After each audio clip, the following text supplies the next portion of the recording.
رمضان المبارک کی خصوصی تیاری کا وقت شروع ہو گیا ہے۔ رجب کا مہینہ رمضان کی تیاری کے آغاز کا ہوتا ہے۔ کئی حدیثوں میں یہ بات آئی ہے کہ نبی صلی اللہ علیہ وسلم نے رجب کے مہینے سے رمضان کی فکر پیدا کرنا، رمضان کی تیاری پر ابھارنا شروع کر دیا تھا۔ شعبان کے مہینے کو تو خصوصی طور پر رمضان کی ہی تیاری میں نبی صلی اللہ علیہ وسلم گزارا کرتے تھے۔ میں چند منٹ میں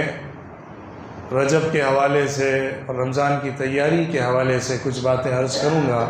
پھر دوسرے موضوع کی طرف آؤں گا۔ رمضان جو نہایت مبارک، مقدس اور بہت عظمت والا مہینہ ہے، اللہ کی طرف سے بے پناہ انعامات کی بارشوں کا مہینہ ہے، ظاہر ہے اس کے لیے تیاری اگر پہلے سے نہ ہوگی تو اس مہینے کی خاطر خواہ برکتیں انسان حاصل نہیں کر سکے گا۔ جیسے کوئی خاص اہم موقع ہوتا ہے، اس کی تیاری اگر پہلے سے نہ کی جائے تو اس موقع کو صحیح طور پر سیلیبریٹ نہیں کیا جا سکتا ہے، منایا نہیں جا سکتا ہے، اس سے مکمل فائدہ اٹھایا نہیں جا سکتا ہے۔ اسی طرح رمضان المبارک کے عظیم ترین روحانی مہینے کی تیاری کے لیے ضروری ہے کہ پچھلے 1-2 مہینوں سے اس کی فکر پیدا کی جائے اور اس کی تیاری کی جائے، روحانیت کو جگایا جائے، دل کی مٹی کو سینچا جائے اور اپنے اندر کو تیار کیا جائے کہ وہ رمضان المبارک کی برکتوں کو آسانی سے سمیٹ سکے۔ ظاہر ہے رمضان کی برکتیں اللہ کی طرف سے انعامات کی شکل میں ملتی ہیں، اور انعامات کے مستحق وہی لوگ ہوتے ہیں جو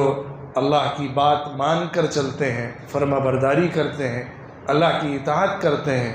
نبی صلی اللہ علیہ وسلم کے بتائے ہوئے راستے کو اختیار کرتے ہیں، اللہ سے اپنا تعلق جوڑتے ہیں،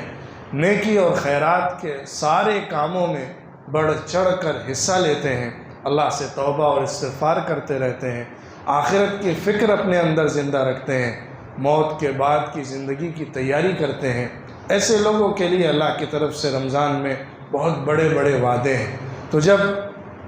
اصل موقع جو رمضان کا ہے وہ اس طرح کا ہے تو ظاہر ہے اس کی تیاری بھی اسی طرح کی ہونی چاہیے۔ روحانیت کو پیدا کرنا، دل کو تیار کرنا، توبہ اور استغفار کرنا، اللہ سے تعلق جوڑ لینا، اپنی روحانیت کو زندہ کرنا، اسپریچویلٹی کو بڑھانا، اپنے اندر نیکی کے جذبے کو بیدار کرنا، جو خیر کے کام ہیں، اچھائیوں کے کام ہیں، بھلائی کے کام ہیں، چاہے وہ مال کے ذریعے سے ہوتے ہوں، جسم کے ذریعے سے ہوتے ہوں، ہماری جسمانی عبادت ہو یا مالی عبادت ہو، جس طریقے پہ بھی خیر اور نیکی کے کام ہمیں بتائے گئے ہیں اس میں آگے بڑھنے کی کوشش کرنا، ابھی سے اس کی تیاری شروع کرنا اور اپنے آپ کو گناہوں سے باز رکھنا، گناہوں سے روک کر رکھنا، تاکہ اس کے برے اثرات اور روحانیت کو ختم کرنے والے اس کے جو مضر نتائج ہوتے ہیں اس سے اپنے آپ کو بچایا جا سکے۔ یہ ہے تیاری کی بات۔ اگر ہم مختصر طور پہ بات کریں تو 2 حصوں میں ہم اس تیاری کو سمجھ سکتے ہیں، اور رمضان کے موضوع کو بھی کسی حد تک ہمارے ذہن میں لایا جا سکتا ہے۔ ایک پہلو ہے انہینسمنٹ کا، ایک پہلو ہے بوسٹنگ کا، ایک پہلو ہے اپنے آپ کو بڑھانے کا اور روحانیت کو، اسپریچویلٹی کو انکریز کرنے کا، اپنے اندر جو روحانیت کو حاصل کرنے کا جذبہ ہوتا ہے اس کو پیدا کرنا، بڑھانا، طاقتور اور مضبوط کرنا۔ یہ کیسے ہوگا؟ اس کے لیے کئی سارے فارمولاز ہیں جو ہمیں حدیثوں میں بتائے گئے ہیں، قرآن کی آیتوں سے ہمیں معلوم ہوتے ہیں۔ اس میں سب سے بہترین طریقہ کار یقیناً نماز ہے۔ نماز بندے کے اللہ سے کنیکشن کا بہترین ذریعہ ہے، اور اس سے زیادہ روحانیت کسی اور چیز سے نہیں بڑھائی جا سکتی ہے۔ سب سے زیادہ ہمارے اندر جو روحانیت پیدا ہوتی ہے، اللہ سے تعلق بیدار ہوتا ہے، اور ہمارے اندر دین کی فکر اور دین کا جذبہ پیدا ہوتا ہے، عبادت کا صحیح تصور جاگزی ہوتا ہے، وہ نماز کے ذریعے سے ہوتا ہے۔ فرائض کا اہتمام جماعت کے ساتھ مسجد میں آ کر پہلی صف کا اہتمام کر کے، اور ساتھ ہی ساتھ نوافل کا اہتمام، جو فرائض کے علاوہ نمازیں ہیں ان کی فکر، فرض سے پہلے فرض کے بعد کی جو سنتیں ہیں جو حضور صلی اللہ علیہ وسلم سے مسنون ہیں، معلوم ہیں، ان کا اہتمام کرنا۔ اس کے علاوہ رات کی تہجد کا موقع ملے تو اس میں پیچھے نہ ہٹنا، چاشت کی نماز یا اشراق کی نماز کا اہتمام کرنا، اور بھی جو خالی وقت ہم کو ملے مغرب کے بعد عشاء کے بعد اس میں نوافل کا اہتمام کرنا، یہ ہمارے اندر روحانیت کو پیدا کرتا ہے۔ اسی کے ساتھ ساتھ قرآن کی تلاوت، قرآن سے تعلق جوڑنا، یہ بھی ہمارے اندر روحانیت کو پیدا کرنے میں بڑا اثر ڈالتا ہے۔ تو جسمانی عبادتوں میں جو نماز ہے، قرآن کی تلاوت ہے، ساتھ ہی ساتھ روزے کا اہتمام ہے، نفلی روزے، کیونکہ رمضان کا اصل کام تو روزہ رکھنا ہے، لہٰذا اس کی تیاری میں اس سے پہلے روزے رکھنے کا اہتمام کرنا بھی مسنون ہے، خاص طور پہ شعبان کے مہینے میں، تو اس کا بھی اہتمام رکھا جائے۔ پھر اس کے بعد اس کا دوسرا حصہ جو اپنی روحانیت کو بڑھانے کا ہے، وہ مالی عبادت کا ہے، مال خرچ کرنا۔ رمضان کے مہینے میں مال خرچ کرنے پر بڑا اجر و ثواب آیا ہے، تو رمضان سے پہلے اس کی تیاری میں اس فکر کے ساتھ کہ رمضان کے لیے مجھے زمین تیار کرنا ہے، اپنے مال میں سے اللہ کے راستے میں نکالنا، خیرات کرنا،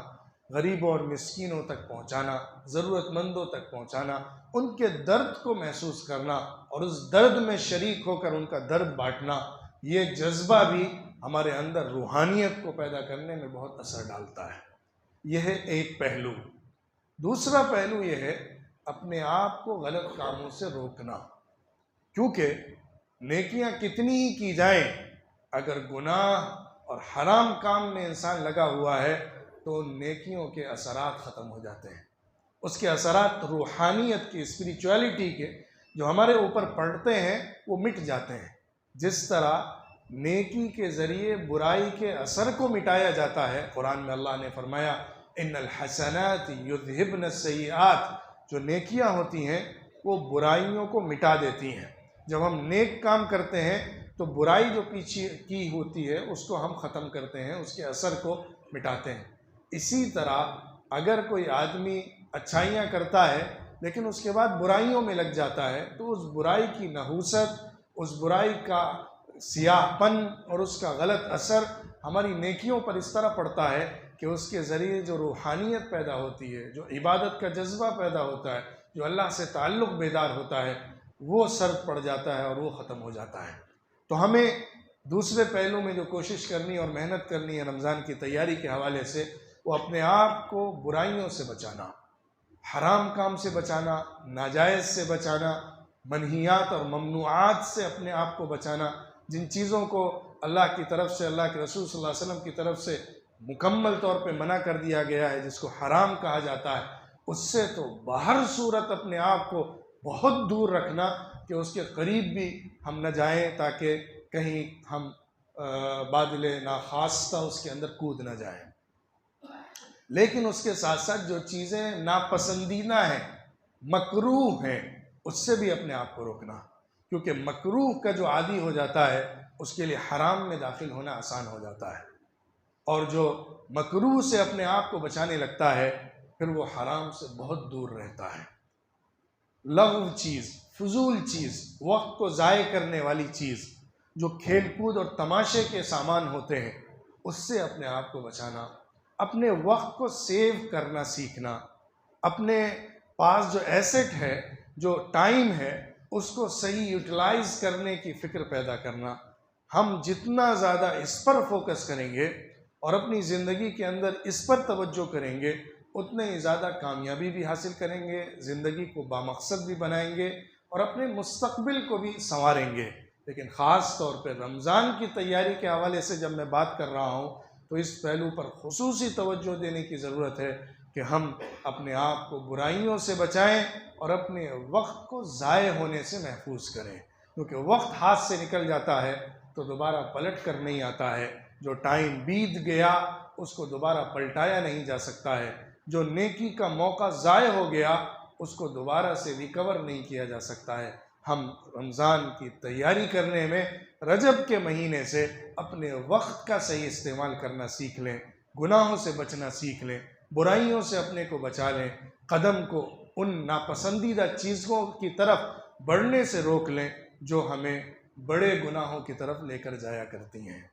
تو اس چیز کی فکر اگر ہم نے کی، اس پر محنت کی، تو انشاءاللہ رمضان جب آئے گا تو ہم مکمل تیار ہوں گے اور پہلی ساعت سے ہی ہمارے اوپر انوار کی بارشیں ہوں گی۔ جب رمضان کا ایک ماحول تیار کر کے اللہ کی طرف سے دیا جائے گا تو ہم بھی اتنے تیار ہو گئے ہوں گے کہ اس ماحول کو صحیح طور پر ڈائجسٹ کر سکیں گے، اس کو ایبزارب کر سکیں گے اور اس کی روحانیت کو اپنے اندر کیچ کر سکیں گے۔